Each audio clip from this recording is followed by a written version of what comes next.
दोस्तों हमारी हैंडराइटिंग ठीक उसी तरह होती है जिस तरह सब्जी के ऊपर डला हुआ हरा धनिया। अगर कंटेंट अच्छा भी हो लेकिन हैंडराइटिंग खराब हो तो कॉपी चेक करने वाले का सारा मूड खराब हो जाता है। क्या कभी आपके साथ भी ऐसा हुआ है कि एग्जाम में बहुत अच्छा लिखने के बावजूद आपके नंबर कम आते हो? तो हो सकता है कि ऐसा आपकी गंदी हैंडराइटिंग की वजह से होता हो। एक रिसर्च में पता चला है कि जिन लोगों की हैंडराइटिंग अच्छी होती है उनका दिमाग काफी शांत और कूल होता है। इतना ही नहीं, वो लोग काफी इंटेलिजेंट भी होते हैं।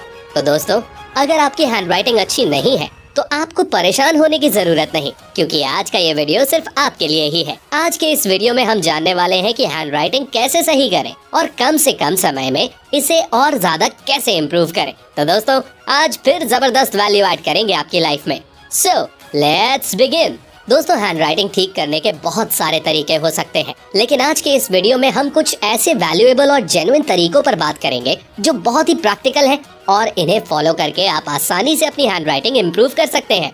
हैंडराइटिंग से रिलेटेड हमने बहुत सारे एग्जामिनर और कॉपी चेक करने वाले टीचर्स से बात की, और कॉपी चेक करने वाले कई टीचर्स से बात करने के बाद ये पता चला है कि जब भी वो लोग बच्चों की कॉपीज चेक करते हैं तो पहले पेज का इम्प्रेशन सबसे खास होता है। कई टीचर्स ने तो यहाँ तक बोल दिया कि जब वो लोग बच्चों की कॉपी चेक करते हैं और कॉपी में बहुत गंदी हैंडराइटिंग होती है तो उन लोगों के दिमाग में पहला ख्याल यही आता है कि जरूर स्टूडेंट को कुछ आता जाता नहीं है। वहीं अगर हैंडराइटिंग बहुत अच्छी होती है तो टीचर के दिमाग में पॉजिटिव इम्प्रेशन पड़ता है और इसका सीधा बेनिफिट बच्चों को मिलता है, क्योंकि टीचर पॉजिटिव तरीके से कॉपी चेक करता है और छोटी मोटी गलतियों को इग्नोर कर देता है। इसीलिए बच्चों के मार्क्स काफी अच्छे आ जाते हैं। तो दोस्तों, अगर आपकी हैंडराइटिंग काफी अच्छी है तो आप बहुत लकी हैं, लेकिन अगर आपकी हैंडराइटिंग अच्छी नहीं है तो टेंशन लेने का नहीं, आखिर हम किस दिन काम आएंगे। तो आइए अब हम जानते हैं कि हैंडराइटिंग कैसे सुधारें। Tip number 8। सबसे पहले हमें लिखते टाइम अपने बैठने के तरीके को सुधारना है, क्योंकि अगर हम सही पोजीशन में बैठकर नहीं लिखते हैं तो इससे हमारे लिखने पर इफेक्ट पड़ता है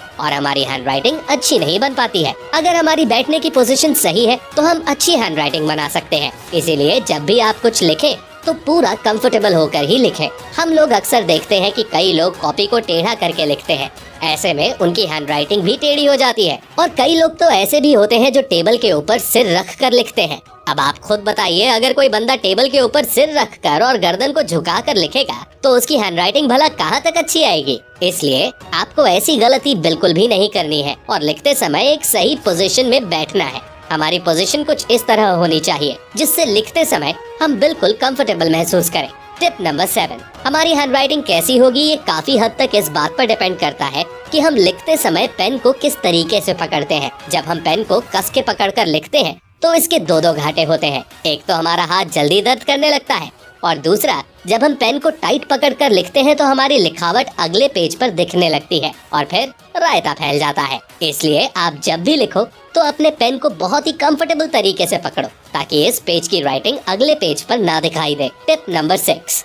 आपने अक्सर सुना होगा कि किसी काम को जल्दी में नहीं करना चाहिए। ठीक उसी तरह दोस्तों, जब हम स्पीड में लिखते हैं तो हमारी हैंडराइटिंग बहुत ही गंदी दिखाई देती है और किसी को समझ में नहीं आती है। इसीलिए हमें हमेशा धीरे धीरे लिखना चाहिए ताकि हमारी हैंडराइटिंग अच्छी दिखे और दूसरों को समझ में भी आए। एक बार जब आपकी हैंडराइटिंग काफी अच्छी आने लगे तो आप धीरे धीरे स्पीड बढ़ा सकते हैं। Tip number 5। इस टिप के बारे में शायद ही आपने पहले कभी सुना हो। दरअसल जब हम लिखते हैं तो हम केवल अपने पंजों का ही यूज करते हैं, जिससे हमारे हाथों में जल्दी दर्द होने लगता है और हमारी हैंडराइटिंग अच्छी नहीं बन पाती है। तो अब हमें ऐसा नहीं करना है। अब हमें लिखते टाइम अपने पूरे हाथ को मूव करते हुए लिखना है, जिससे कि हमारे हाथ में दर्द भी नहीं होगा और हम साफ साफ और देर तक लिख भी पाएंगे। इसे ट्राई करके देखिए, आपको जबरदस्त फायदा होगा। Tip number 4। हम अगले पॉइंट पर बात करें उससे पहले मैं आपसे एक सवाल पूछना चाहता हूँ। इमेजिन कीजिए किसी कमरे के अंदर बहुत सारी बॉल्स डली हुई हैं जो इधर उधर बिखरी हुई हैं। वहीं दूसरी तरफ बगल वाले कमरे में बहुत सारी बॉल्स हैं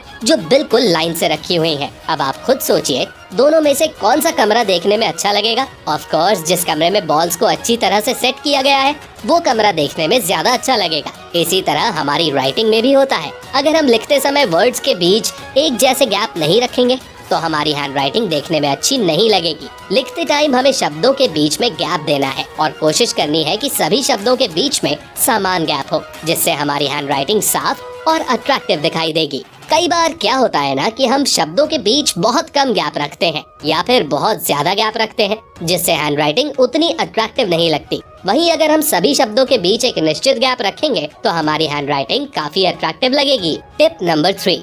दोस्तों, जिस तरह साफ पानी में सब कुछ साफ साफ दिखाई देता है, ठीक उसी तरह राइटिंग में भी होता है। अगर हमारा पेज बिल्कुल साफ साफ होगा तो राइटिंग भी साफ साफ दिखाई देगी। वहीं अगर हमारा पेज गंदा होगा तो फिर कितना भी अच्छा लिख लो वो मजा नहीं आएगा।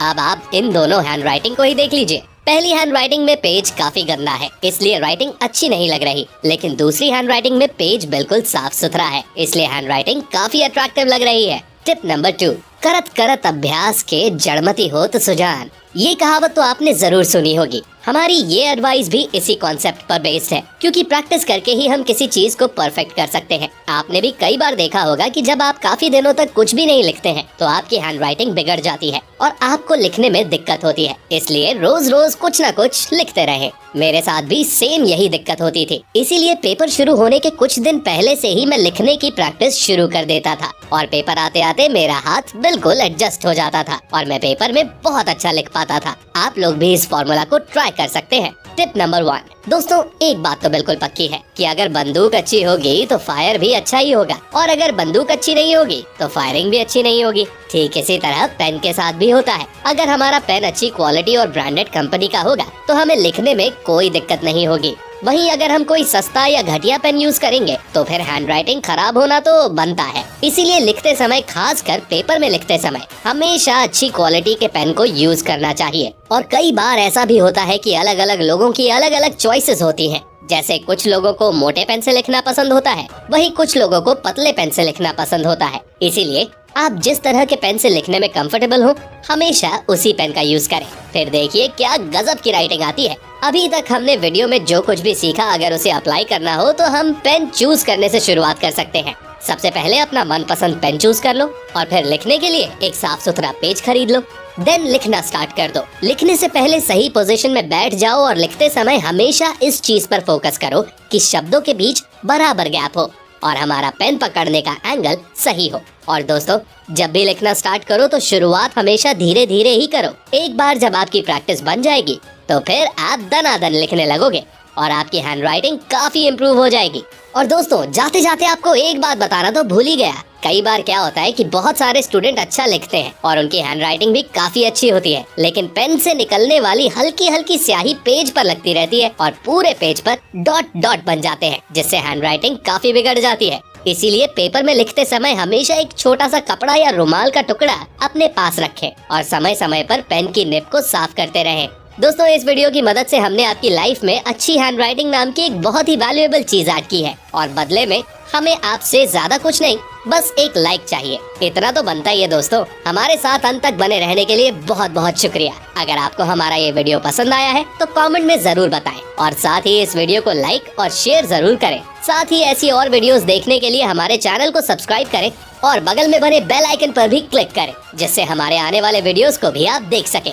लिखने की प्रैक्टिस करते रहिए। मिलते हैं अगले वीडियो में। Take care, love you all and all the best.